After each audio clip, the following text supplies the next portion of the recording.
बघा या अशा पुऱ्या, त्यांच्याबरोबर लोणचं,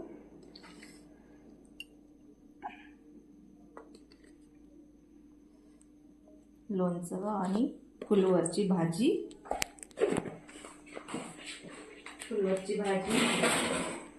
लोणचं. हे पालक आहे, पालक पुऱ्या बनवायच्या आहे. थोडं उकडून घ्यायचं आहे पालक आणि मिक्सरमध्ये दळून घ्यायचं. ही हिरवी मिरची, लसूण, हिंग, थोडी तिळी आणि हे पालक दळून घेते. याच्यात थोडी हळद टाकून घेतली, चवीनुसार मीठ टाकलं. हे थोडा रवा टाकायचा आणि इथे हे पालक दळून घेतलेली, हिरवी मिरची, पालक, लसूण, मिरची, कोथिंबीर असं दळून मळून घ्यायचं आहे. छान असं गोळा केलं. आता पुऱ्या करते.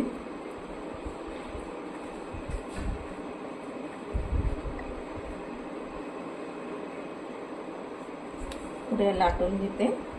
थोडं तेल लावून. पावसाळ्यात कसं असं पुऱ्या तेलकट खायची खूप इच्छा होते.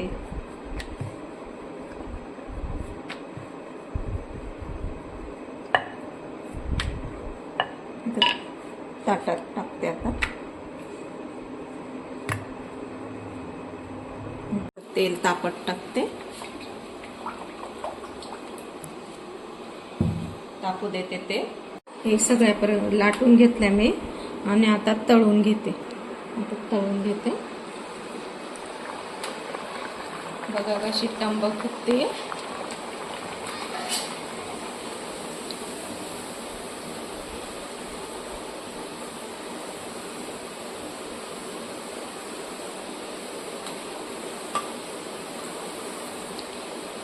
रवा टाकला त्याच्यामुळे छान फुगली.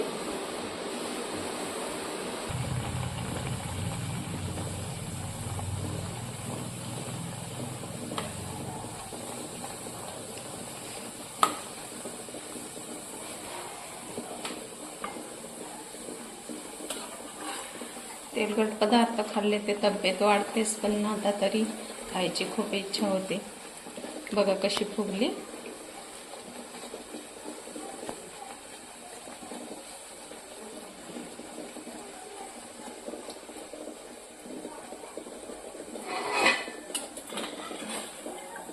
बघा कशी फुगली.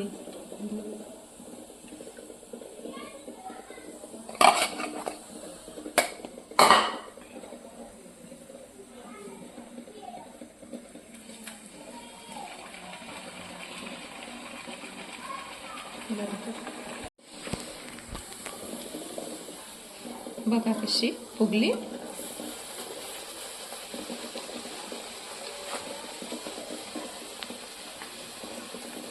अशा प्रकारच्या पुऱ्या केल्या.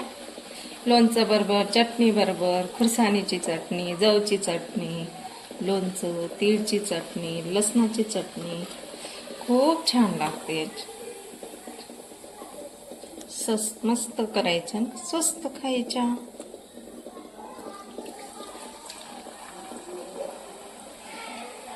बघा कशा फुगल्या.